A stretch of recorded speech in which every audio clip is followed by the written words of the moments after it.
ഇവിടെ ഷാഫി ചാലിയം ചോദിച്ച ഒരു ചോദ്യം, ഇപ്പോൾ ഇ.പി. ജയരാജനെ പ്രകാശ് ജാവദേക്കർ കണ്ടത് എന്തിനാണ്, അതിൽ നിങ്ങളൊരു വ്യക്തത വരുത്തണമല്ലോ BJP എന്ന ചോദ്യം. മറ്റൊന്നിന്ന് വി മുരളീധരൻ പറഞ്ഞത് ഈ കൂടിക്കാഴ്ചയെ പറ്റി, ADGP അതുപോലെ RSS നേതാവ് നടത്തിയ കൂടിക്കാഴ്ചയെ പറ്റി പറയേണ്ടത് 1 മുഖ്യമന്ത്രി, 2 ADGP, 3 RSS നേതാക്കൾ. അപ്പോൾ ഇതിൽ RSS നേതാക്കൾ വിശദീകരിക്കുമൽ എന്ന് അദ്ദേഹം പറയുന്നുണ്ട്. എന്തുകൊണ്ടാണ് ഈ വിവാദമുണ്ടായി ഇത്രയും ദിവസമായിട്ടും RSS നേതൃത്വം അതിലൊരു മറുപടി പറയാത്തത്? ഈ കൂടിക്കാഴ്ച നടന്നിട്ടില്ല എന്നായിരുന്നു ആദ്യം RSSന്റെ ഒരു പ്രധാനപ്പെട്ട നേതാവ് മാധ്യമങ്ങളോട് പറഞ്ഞത്. ഇപ്പോൾ കൂടിക്കാഴ്ച നടന്നു എന്ന് പറയേണ്ടി വരുന്നു. ഇതിൽ എന്താണ് നടന്നത്? തൃശ്ശൂർ പൂരം കലക്കാനുള്ള ഗൂഢാലോചന നടന്നുവെന്ന വളരെ ഗൗരവമുള്ള ആരോപണം RSSന്റെ തലയ്ക്ക് മുകളിലുണ്ട്. അപ്പോൾ അതിലൊരു വ്യക്തത വരുത്തേണ്ടതല്ലേ RSS? ഞാൻ അതിന് വളരെ വ്യക്തമായിട്ട് തൃശ്ശൂർ പൂരം കലക്കാൻ ശ്രമിക്കുന്നത് ആരാണ്, എന്താണെന്നുള്ളതിനെ കുറിച്ചിട്ട് വ്യക്തമായിട്ട് മറുപടി പറഞ്ഞു. ആ മറുപടിയിൽ നിന്ന് തുടങ്ങി ശ്രീ ഷാഫി ചാലിയത്തിലേക്ക് പോകാം. ഒരു 2 മിനിറ്റ് എനിക്ക് സമയം തരണം എന്ന് ഞാൻ അപേക്ഷിക്കുകയാണ്. ഒന്നാമത്തെ കാര്യം, എന്താണ് തൃശ്ശൂർ പൂരവുമായിട്ട് ബന്ധപ്പെട്ടിട്ട് ഇത്തവണ സംഭവിച്ച വിഷയം എന്ന് പറയുന്നത്? പോലീസ് പ്രശ്നം ഉണ്ടാക്കി. എന്തിനായിരുന്നു പ്രശ്നം ഉണ്ടാക്കിയത്? ഹൈക്കോടതിയിൽ നിന്ന് കൃത്യമായിട്ട് പൂരം കൊടിയേറുന്ന ദിവസം ഒരു വിധിയും വാങ്ങിച്ചുകൊണ്ട് വരികയാണ് ഒരു പർട്ടിക്കുലർ സംഘടന, വോയിസ് ഓഫ് ഏഷ്യൻ ഡിഫൻസ് എന്ന് പറയുന്ന ഒരു NGO. ആ NGOയെ കുറിച്ച് അറിയണമെന്നുണ്ടെങ്കിൽ ഇപ്പോൾ നിങ്ങളുടെ ചാനലിൽ ഓടിക്കൊണ്ടിരിക്കുന്ന ഒരു സ്ക്രോൾ ന്യൂസ് ഉണ്ട്. നാട്ടാനകളെ കൈമാറ്റം ചെയ്യാമെന്നുള്ള പാർലമെന്റ് പാസാക്കിയ വിധിക്കെതിരെ വീണ്ടും ഹൈക്കോടതിയിൽ പോയിട്ട്, ചരിത്രത്തിലില്ല ഇങ്ങനെയൊക്കെ, പാർലമെന്റ് പാസാക്കിയ വിധിയെ ഹൈക്കോടതിയുടെ ഒരു പർട്ടിക്കുലർ ബെഞ്ചിരുന്നിട്ട് സ്റ്റേ ചെയ്യാണ്. അമ്മാതിരി കാശാണ് ആ പറയുന്ന പർട്ടിക്കുലർ NGO പിരിക്കുന്നതും അവരാ പിരിക്കുന്നതിൽ നിന്ന് ഇവിടെ ചെലവാക്കിക്കൊണ്ടിരിക്കുന്നത് എന്ന് പറയുന്നത് ഒരു വസ്തുതയാണ്. ഈ NGOയ്ക്ക് വേണ്ടിയിട്ട് പണിയെടുത്തുകൊണ്ടിരിക്കുന്നത് മുഖ്യമന്ത്രിയുടെ ഇഷ്ടക്കാരനായിട്ടുള്ള ഒരു വ്യക്തിയാണ്. അദ്ദേഹം ഫോറസ്റ്റിന്റെ ഗവൺമെന്റ് ലീഡറാണ്. നാഗരാജൻ എന്നാണ് പേര്. ഈ നാഗരാജനെ ആ സ്ഥാനത്ത് നിന്ന് മാറ്റണമെന്ന് പറഞ്ഞിട്ട് മുഖ്യമന്ത്രിയുടെ നവകേരള സദസ്സിൽ ഉൾപ്പെടെ 14 ജില്ലകളിലായിട്ട് 100 കണക്കിന് ക്ഷേത്രങ്ങൾ പരാതി കൊടുത്തിട്ടുണ്ട്. തിരുവമ്പാടിയും പാറമേക്കാവും പ്രത്യേകിച്ചും പരാതി കൊടുത്തിട്ടുണ്ട്. അവിടുത്തെ MP കോൺഗ്രസ്സുകാരനായിരുന്നു. ഈ വിഷയത്തിൽ കോൺഗ്രസിന്റെ നിലപാട് എന്താണ്? ഈ നാഗരാജനെ അവിടെ നിന്ന് മാറ്റുകയും സ്ഥിരമായിട്ട് വർഷങ്ങളായിട്ട് പൂരം കലക്കാൻ ശ്രമിച്ചുകൊണ്ടിരിക്കുകയും ചെയ്യുന്നതിനെതിരായിട്ട് കോൺഗ്രസിന്റെ നിലപാട് എന്താണ് എന്ന് അറിഞ്ഞു കഴിഞ്ഞാൽ എനിക്ക് കൊള്ളാമായിരുന്നു. കാരണം ഞാൻ ഇതേണ്ട ഈ 22/7/2024 മുഖ്യമന്ത്രിക്ക്, റവന്യൂ മിനിസ്റ്റർക്ക്, P. രാജീവിന്, ശ്രീ AK ശശീന്ദ്രൻ എല്ലാവർക്കും കൂടി ചേർത്ത് പാറമേക്കാവിന്റെ സെക്രട്ടറി അയച്ചിരിക്കുന്ന പരാതിയാണ്. ആ പരാതിയിൽ ഈ പറയുന്ന നാഗരാജന്റെ പേര് എടുത്തു പറയുന്നുണ്ട്. ആദ്യമായിട്ടല്ല, വർഷങ്ങളായിട്ട് അവർ പറയുന്നുണ്ട്. എന്ത് നടപടിയാണ് അവിടുത്തെ കോൺഗ്രസ് MP ഈ പറയുന്ന ദേവസ്വങ്ങൾക്ക് വേണ്ടി എടുത്തു കൊടുത്തത് എന്നറിഞ്ഞാൽ വലിയ ഉപകാരമായിരുന്നു. ഇതുവരെ ഒരു പണി ഇവർ ചെയ്തിട്ടില്ല. ആ കാര്യത്തില് പൂരം കലക്കാൻ ശ്രമിക്കുന്നവർക്ക് കൊട പിടിച്ചു കൊടുക്കുന്ന പണി മാത്രമാണ് ഈ പറയുന്ന UDF-ഉം LDF-ഉം കാലങ്ങളായിട്ട് അവിടെ ചെയ്തുകൊണ്ടിരിക്കുന്നത്. അതിനുശേഷം വന്നിട്ട് ഇതെല്ലാം കൂടെ കൊണ്ടുവന്ന് RSSന്റെ തലയിൽ ഇട്ട് കഴിഞ്ഞാൽ വസ്തുതകൾ വെച്ച് നമുക്ക് സംസാരിക്കാമെന്നേ. കുറച്ച് കാലങ്ങളായിട്ട് ഇവിടെ നടന്നുകൊണ്ടിരിക്കുന്ന വസ്തുതകൾ വെച്ചിട്ട് തന്നെ നമുക്ക് സംസാരിക്കാം. രണ്ടാമത്തെ ഒരു കാര്യം, ശ്രീ ഷാഫി ചാലിയൻ ചോദിച്ചു എന്താണ് E.P. ജയരാജനെ ശ്രീ പ്രകാശ് ജാവദേക്കർ സന്ദർശിച്ചതെന്ന്. അങ്ങ് തന്നെ ആദ്യമേ പറഞ്ഞു കഴിഞ്ഞിട്ടുണ്ടല്ലോ. പല ആൾക്കാരും അങ്ങോട്ടും ഇങ്ങോട്ടും കണ്ടിട്ടുണ്ട്. RSSന്റെ നേതാക്കളെ, BJPയുടെ നേതാക്കളെയൊക്കെ പരസ്പരം അങ്ങോട്ടും ഇങ്ങോട്ടും കാണുന്നുണ്ട് എന്നുള്ള കാര്യം കുറച്ച് നാളുകൾക്ക് മുമ്പ് നമ്മുടെ നാട്ടിലുണ്ടായിരുന്ന ഒരു വലിയ വിവാദം ഉണ്ടായിരുന്നു. അന്ന് UDF-കാർ ഇതുപോലെ തന്നെ സാമാന്യവൽക്കരിച്ച് എന്നല്ലേ പറഞ്ഞത്? എന്താണ്, പ്രധാനമന്ത്രി നരേന്ദ്രമോദിജിയുടെ അടുത്ത് പോയിരുന്നിട്ട് നിങ്ങളുടെ UDF-ന്റെ MP ആയ ശ്രീ NK പ്രേമചന്ദ്രൻ ഭക്ഷണം കഴിച്ചു. അന്ന് CPM അതിനെ വലിയ ആരോപണമാക്കി കൊണ്ടുവരുന്ന സമയത്ത് നിങ്ങൾ അതിനെ സാമാന്യവൽക്കരിച്ചിട്ടല്ലേ സംസാരിച്ചത്? നിങ്ങൾ എന്താണ്? 2 കാര്യം. ഒന്ന്, ആ ഭക്ഷണം കഴിച്ച കൂട്ടത്തിൽ പ്രേമേന്ദ്രൻ വന്നില്ലെങ്കിലും വേറൊരാൾ വന്നു ആ പാർട്ടിയിലേക്ക്. പിന്നെ വേറൊരു കാര്യം അല്ലല്ല യുവരാജ് അല്ലല്ല അങ്ങനെയല്ലല്ലോ. ചോദിച്ചും പറഞ്ഞും പോകാം. അല്ല, മുഴുവൻ പറയാൻ നിൽക്കണ്ട. ഈ ചോദ്യത്തിന് വഴങ്ങൂ യുവരാജ്, ഈ ചോദ്യത്തിന് വഴങ്ങൂ. ഒന്നാമത് ആ മോദിയുടെ ആ ഭക്ഷണ സൽക്കാരത്തിൽ ഒരാൾ അപ്പുറത്തേക്ക് ചാടി മോദിയുടെ കീശയിലേക്ക് തന്നെ വന്നു വീണു. അതവിടെ നിൽക്കട്ടെ. അതുകൊണ്ട് ആ സംശയത്തിന് എല്ലാ കാലവും പ്രസക്തിയുണ്ട്. ഇനി ഈ ഷാഫി ചാലിയൻ പറഞ്ഞൊരു വളരെ പ്രധാനപ്പെട്ട ഒരു ചോദ്യമാണത്.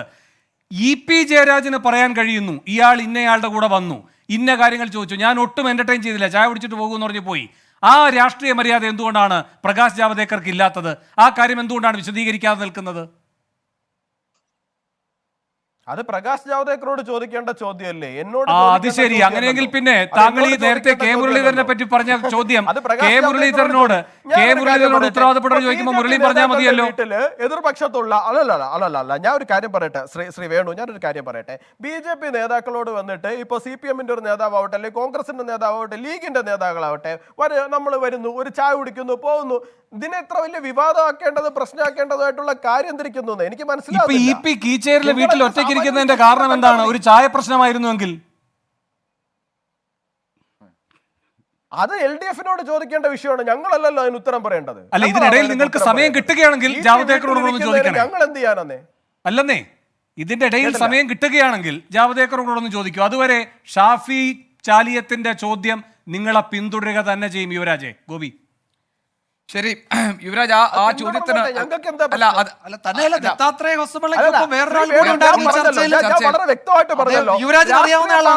രണ്ട് രാഷ്ട്രീയ പാർട്ടിയുടെ നേതാക്കളാവുമ്പോ അങ്ങോട്ട് പോവും, ഇങ്ങോട്ട് വരും, ഒരു ചായ കുടിക്കും, ചിലപ്പോ നാല് കുടിക്കും, ചിലപ്പോ ഭക്ഷണം കഴിക്കും, അതൊക്കെ സ്വാഭാവികമായ കാര്യങ്ങളാണ്. യുവരാജ്, ഈ ദത്താത്രേയ ഹൊസബല്ലയെ ADGP കാണുമ്പോൾ അദ്ദേഹത്തിനോടൊപ്പം ഒരാൾ ഉണ്ടായിരുന്നല്ലോ, അദ്ദേഹത്തിന്റെ നിർബന്ധത്തിന് വഴങ്ങിയാണല്ലോ ADGP കണ്ടത്. അതാരാണെന്ന് താങ്കൾക്ക് അറിയാമല്ലോ.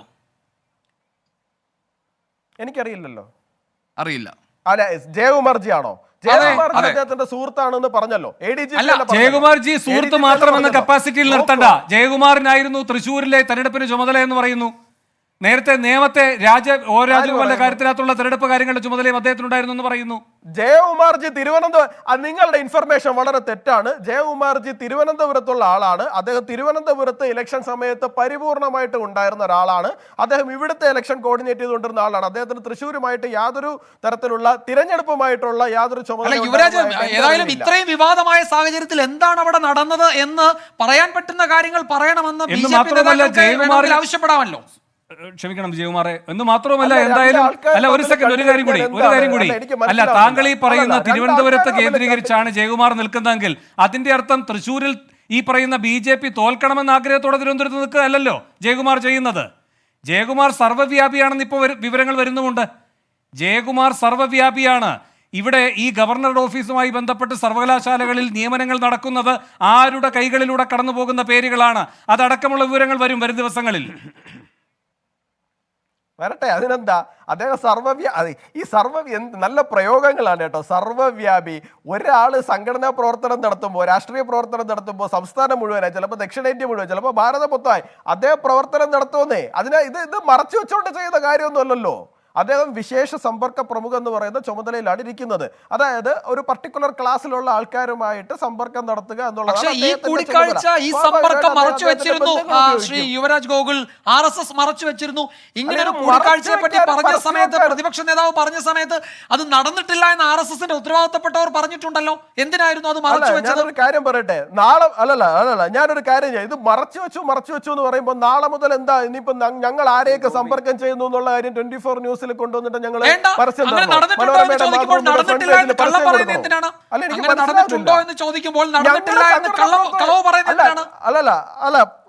അല്ല അതിന് ഉത്തരം ഞാൻ പറയാം.